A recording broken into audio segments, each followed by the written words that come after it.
네, 안녕하세요. 얼마 전에 이제 젠2에 대한 영상을 남겼었는데요. 점점 비디오 AI에 대한 기술이 발전하고 있습니다. 네, 그래서 예전에는 이제 피카랩스나 런웨이 젠2 이 부분에 대해서 이렇게 다뤄지긴 했는데요. 이걸 이제 뛰어넘는 SVD가 나오기 시작했습니다. 바로 스테이블 비디오 디퓨전이라는 것의 약자인데요. 이제 뭐 피카랩스 이제 2가 나오면 어떻게 될지 모르겠지만 현재로서는 가장 앞서 있는 그런 기술이라는 생각이 들고요. 이걸 사용할 수 있는 이제 툴이 컴피 UI를 통해서 가능해졌죠. 얼마 전에는 로컬 설치를 해보려고 했는데 아마 사양이 안 됐던 것 같아요. 그래서 오류가 많이 났는데 컴피 UI 블로그에 가보게 되면은 낮은 사양의 그래픽 카드를 하더라도 여기 보이죠? GTX 1080 8기가 VRAM이라 하더라도 사용할 수 있게끔 그렇게 개선을 했다고 합니다. 네, 그렇기 때문에 컴피 UI가 정말 좋은 툴이라는 생각을 다시 한번 해보게 되었고요. 예, 제가 지금 컴피 UI 튜토리얼을 조금씩 남기기 시작했는데요. 오늘은 바로 이제 월장을 해서 이 기능부터 좀 설명을 드려야 될 것 같아서 먼저 해봅니다. 네, 꽤 복잡한 건 아니니까 최대한 쉽게 알려드릴 수 있도록 할게요. 바로 가보실게요.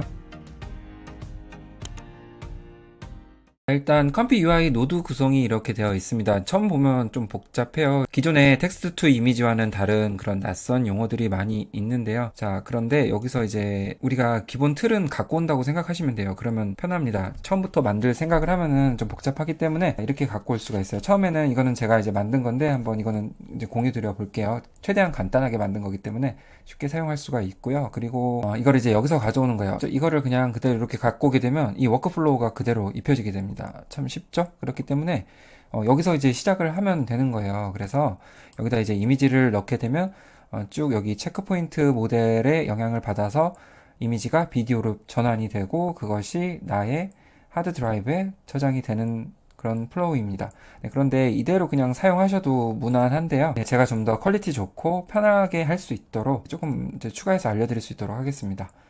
네, 그러면 여기서 이거를 먼저 사용하기 위해서는 우리는 기본적으로 가장 필요한 게 모델이에요. 그래서 이 SVD 혹은 SVD, XT 이 두 가지 모델이 있어야 되는데요. 여기에 대해서는 제가 링크 드리는 이곳에서 받을 수가 있어요. 이걸 받으시라고 추천을 드립니다. 이 부분은 25프레임을 지원을 해주기 때문에 부드러운 영상 하는 데 있어서 도움이 되겠죠. 그리고 다시 돌아와서 설명을 드리면은 XT가 없는 부분은 14프레임 모델이 되는 것이고요. 그 다음에 XT가 붙은 것은 25프레임 모델이 되는 거예요. 그렇기 때문에 제가 앞서 설명드린 대로 이걸 받아주시면 될 것 같습니다. 네, 다운로드를 통해서 받으면은 이제 컴피 UI 이 폴더가 있습니다. 여기 들어가셔서 또 들어가셔서 모델이 있죠. 모델 들어가셔서 그다음에 체크포인트 폴더가 있습니다. 네, 여기 들어가셔서 이렇게 넣어주시면 되는 부분이고요. 잘 모르신다고 하면은 제가 앞서 설명드린 컴피 UI 관련된 영상들, 앞선 영상들을 좀 참고해 주시면 좋을 것 같아요. 네, 그리고 한 가지 더 추가 말씀을 드리면은 이거는 엔비디아를 사용하시는 분들을 위한 그 파일들의 폴더기 때문에 아마 다른 운영체제를 사용하시는 분들 혹은 그래픽카드를 사용하시는 분들은 또 다른 명칭일 수가 있어요. 거기에 대해서는 컴피 UI 검색을 해주시면은 잘 설명이 되어 있으니까 참고를 해주시고요. 네, 그러면 이제 모델을 이렇게 삽입했다고 하면 여기 이제 바로 읽혀지게 됩니다. 네, 그 다음에 고쳐야 될 부분을 먼저 하고 세세한 설명을 드릴게요. 자, 요거는 저는 안 쓸 거예요. 그래서 삭제를 하고요. 그 다음에 여기서 제일 처음에 영상에서 나와 있듯이 그와 같은 이제 노드를 구성을 해줘야 되는데 매니저 이게 또 깔려 있어야 되고요. 매니저 들어가게 되면 여기 인스톨 커스텀 노드라는 부분이 있습니다. 네, 여기 들어가셔서 검색을 하시면 되는데 VHS 검색을 해줍니다. 서치 누르게 되면 우리가 이제 비디오 워크플로우를 하기 위해서 꼭 필요한 것이기 때문에 이 비디오 헬퍼 스위트를 받아주시면 될 것 같습니다. 만약에 이걸 찾기 어렵다 하신다고 하면은 제 워크플로우를 가지고 가셔서 그대로 이제 드래그 하셨을 때는 뭔가 막 빨간 거가 표시가 될 거예요. 뭐가 안 된다 막 이렇게 표시가 될 텐데 그럴 때는 이 매니저에서 Install Missing Custom Node 부분이 있습니다. 이 부분을 클릭하게 되면 나한테 없는 부분들을 친절하게 알려주기 때문에 거기에 대해서 설치를 해주시면은 똑같이 사용할 수가 있고 설치가 완료된 이후에는 다시 이걸 끄고 재실행해 주시면 됩니다. 네, 당연히 이 커맨드 창도 끄고 재실행해 주시면 되고요. 자, 그러면 여기서 더블 클릭을 해서 VHS를 검색을 할게요. VH 검색해서 비디오 컴바인 네, 메뉴에 뜨는 것을 이렇게 올려줍니다. 네, 조금 크게 해줄게요. 네, 이렇게 해주시면 되고요.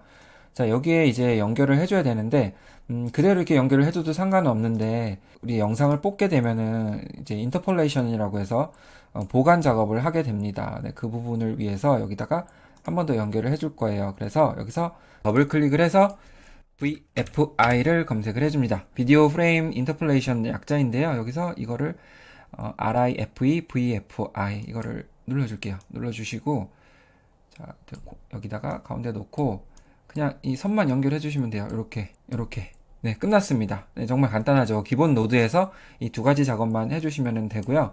잘 안 되시면은 또 댓글로 문의 주시면 될 것 같고요. 자, 여기서 나머지는 크게 바꿀 건 없어요. 다만 여기서 이제 체크포인트 네임을 요거를 바꾸겠습니다. 그다음에 포맷은 뭐 GIF로 받으셔도 되지만 저기 영상으로 하는 게 좀 좋은 것 같아서 이걸로 바꿔주겠습니다. 네, 이렇게 하고 나머지 부분은 크게 바꿀 건 없습니다.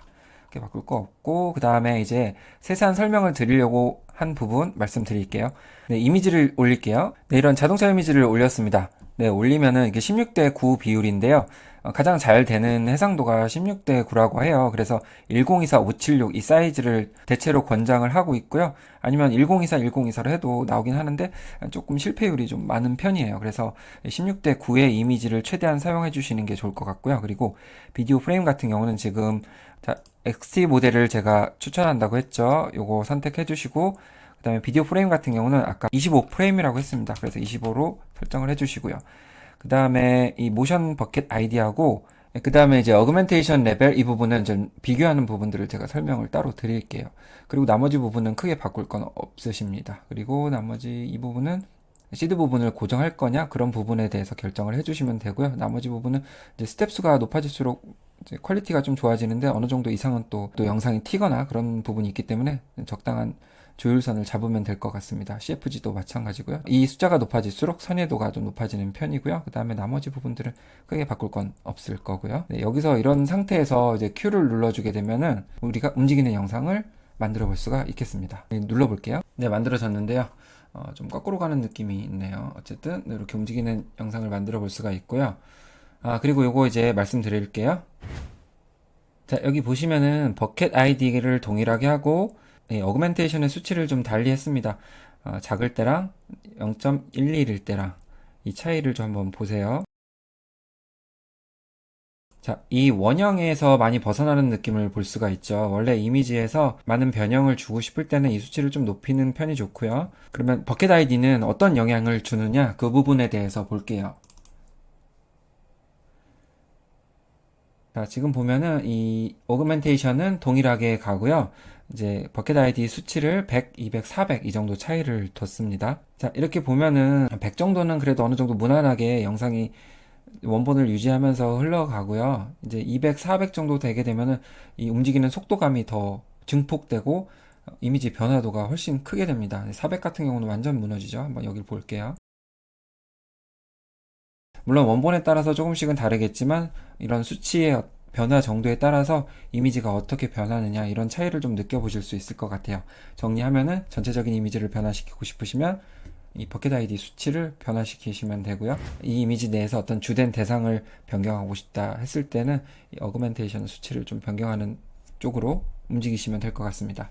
네, 이제 설명이 마무리가 됐고요. 컴피 UI 워크플로우 같은 경우는 정답이 사실은 없다고 볼 수가 있는데 더 좋은 워크플로우를 제공해 주시는 분도 있습니다. 네, 이것도 더보기에 넣을 거지만 아니면 이런 워크플로우도 있습니다. 네, 깔끔하죠. 네, 이거는 이 유튜버 분께서 제공해 주시는 거기 때문에 이걸 또 사용해 주셔도 좋을 것 같습니다.